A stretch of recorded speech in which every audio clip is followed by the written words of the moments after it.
ദൈവനാമത്തിന് മഹത്വം. എൻ്റെ പേര് ജിതിൻ, ഇതെൻ്റെ വൈഫാണ്. വൈഫിൻ്റെ പേര് റിൻസി എന്നാണ്. ഞങ്ങൾ നിരണം സ്ഥലത്തു നിന്നാണ് വരുന്നത്. ഞാൻ ഉടമ്പടി എടുത്തത് ഈ മാസം 6-ാം തീയതിയാണ്. ഞാൻ ഉടമ്പടി എടുക്കാനുണ്ടായ വിഷയം എൻ്റെ വൈഫിൻ്റെ ഒരു രോഗസൗഖ്യത്തിൻ്റെ കാര്യമായിരുന്നു.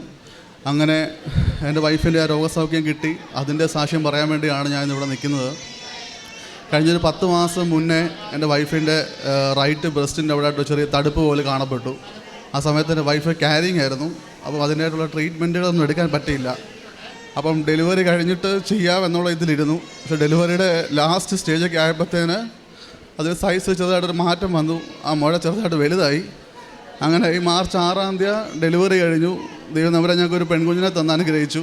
അങ്ങനെ മാർച്ച് 8-ാം തീയതി സർജറി ചെയ്ത് ആ മുഴ ഞങ്ങൾ റിമൂവ് ചെയ്തു. പക്ഷേ അത് ബയോപ്സി കഴിച്ച റിസൾട്ട് വന്നപ്പോൾ അതിൽ ക്യാൻസറിൻ്റെ ആയിട്ടുള്ള കണ്ടൻ്റ് ഉണ്ട്. അപ്പം എത്രയും പെട്ടെന്ന് ഒരു ഓൺകോളജിസ്റ്റിനെ കാണണമെന്ന് പറഞ്ഞു. അങ്ങനെ ഞങ്ങൾ എറണാകുളത്ത് ഒരു ഹോസ്പിറ്റലിൽ പോയിട്ട് ഡോക്ടറെ കൺസൾട്ട് ചെയ്തു. അപ്പോൾ റിസൾട്ട് നോക്കിയിട്ട് ഡോക്ടർ പറഞ്ഞത് ഇതിന് ട്രീറ്റ്മെൻറ്റ് ആവശ്യമുണ്ട്, കീമോ ചെയ്യേണ്ടി വരും. എന്നിരുന്നാലും PET-CT എന്ന് പറഞ്ഞൊരു സ്കാനുണ്ട്. ആ സ്കാൻ ചെയ്ത് എത്രത്തോളം നിൻ്റെ മകളുടെ ശരീരത്തിൽ ഇത് സ്പ്രെഡായിട്ടുണ്ടെന്ന് നോക്കിയിട്ട് വേണം ട്രീറ്റ്മെൻറ്റ് എങ്ങനെ വേണമെന്ന് സ്ഥിരീകരിക്കാനെന്ന് പറഞ്ഞു. പക്ഷേ ആ PET സ്കാൻ എടുക്കാൻ പോകുന്നതിന് മുന്നായിട്ട് എൻ്റെ മാതാവ് പറഞ്ഞതിൻ്റെ ബേസിൽ ഞങ്ങളിവിടെ വന്ന് ഞാൻ ഉടമ്പടി എടുത്തു. മാർച്ച് 6-ാം തീയതി, ഏപ്രിൽ 6-ാം തീയതി അങ്ങനെ ഉടമ്പടി എടുത്ത് പ്രാർത്ഥിച്ചു. എൻ്റെ ആദ്യത്തെ നിയോഗമായിട്ട് തന്നെ ഞാൻ ഇതാണ് എഴുതിയിരുന്നത്. അങ്ങനെ അന്ന് ഉടമ്പടി എടുത്ത അച്ഛൻ പറഞ്ഞായിരുന്നു, മാതാവ് സമയത്തിന് മേൽ അധികാരമുള്ള മാതാവാണ്.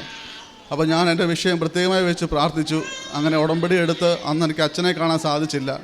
അത് വൈഫിനെ കൊണ്ടുവരാൻ പറ്റിയില്ല. കാരണം സർജറി കഴിഞ്ഞ് വൈഫിൻ്റെ ബോഡിയിൽ ഒരു ഡ്രെയിൻ ഇട്ടിട്ടുണ്ടായിരുന്നു. അതുകൊണ്ട് ട്രാവൽ ചെയ്യാൻ പറ്റത്തില്ലായിരുന്നു. അങ്ങനെ ഞങ്ങൾ 2 ദിവസം കഴിഞ്ഞിട്ട് ഡ്രെയിൻ എടുത്തിട്ട് ഈ സ്കാൻ ചെയ്യുന്നതിന് മുന്നേ ഞാൻ വൈഫിനെ കൂട്ടി ഇവിടെ വന്ന് അച്ഛനെ കണ്ട് പ്രാർത്ഥിച്ചിട്ടാണ് സ്കാന് പോയത്. അപ്പോൾ ഈ സ്കാന് പോകുന്ന സമയത്തെല്ലാം എനിക്ക് ഇവിടുന്ന് കിട്ടിയ ആ കാശ് രൂപ ഞാൻ വൈഫിൻ്റെ കൈ കൊടുത്തിട്ടുണ്ടായിരുന്നു. അപ്പോൾ അത് വെച്ച് പ്രാർത്ഥിച്ചാണ് ഞങ്ങൾ വീട്ടിൽ നിന്ന് ഇറങ്ങിയതും. ആ ഉടമ്പടി തൈലം വെച്ച് ഞാനും എൻ്റെ വൈഫും സ്ഥിരം പ്രാർത്ഥിക്കുമായിരുന്നു.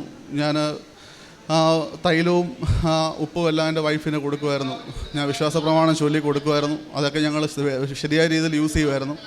അങ്ങനെ സ്കാൻ ഞങ്ങൾ വ്യാഴാഴ്ച ചെയ്തു. ഈ തിങ്കളാഴ്ച റിസൾട്ട് വന്നു. അപ്പോൾ കീമോ ചെയ്യണമെന്ന് പറഞ്ഞു അതേ ഡോക്ടർ തന്നെ ആ സ്കാനിൻ്റെ റിസൾട്ട് നോക്കിയിട്ട് പറഞ്ഞു, നിൻ്റെ മകളുടെ ശരീരത്തിൽ ഇതെങ്ങ് സ്പ്രെഡായിട്ടില്ല, ക്യാൻസറിനായിട്ടുള്ള ഒരു അംശം പോലും നിൻ്റെ ബോഡിയിൽ കാണുന്നില്ല, അതുകൊണ്ട് ഒരു ട്രീറ്റ്മെൻറ്റും വേണ്ടാന്ന് കീമോ ചെയ്യണമെന്ന് പറഞ്ഞ ഡോക്ടർ തന്നെ പറയിടയായി. അപ്പോൾ എൻ്റെ മാതാവ് വലിയ സൗഖ്യമാണ് എൻ്റെ വൈഫിന് കൊടുത്തിരിക്കുന്നത്. ഇന്ന് ഇവിടെ വന്ന് ഇങ്ങനെ സാക്ഷ്യം പറയാൻ പറ്റുമെന്ന് ഞാൻ വിചാരിച്ചതല്ല. കാരണം ഈ കഴിഞ്ഞ 6-ാം തീയതിയാണ് ഞാൻ ഉടമ്പടി എടുക്കുന്നത്. കാരണം ഇത്ര ചുരുങ്ങിയ സമയം കൊണ്ട് തന്നെ മാതാവ് വലിയൊരു അതിശയമാണ് എൻ്റെ വൈഫിന് കൊടുത്തിരിക്കുന്നത്, വലിയ സൗഖ്യമാണ് കൊടുത്തിരിക്കുന്നത്. അപ്പോൾ ഇത് സാക്ഷ്യം ഞാൻ പറയാവുന്ന ഞാൻ അന്ന് തന്നെ മനസ്സിൽ തീരുമാനിച്ചതാണ്. എൻ്റെ മാതാവ് എന്നെ ഇവിടെ വന്ന് സാക്ഷ്യം പറയാനായിട്ട് എന്നെ ഇടയാക്കണമെന്ന്. ഒരാഴ്ച സമയത്തിനുള്ളിൽ തന്നെ എനിക്കിവിടെ വന്ന് സാക്ഷ്യം പറയാനുള്ള ഇട കിട്ടി.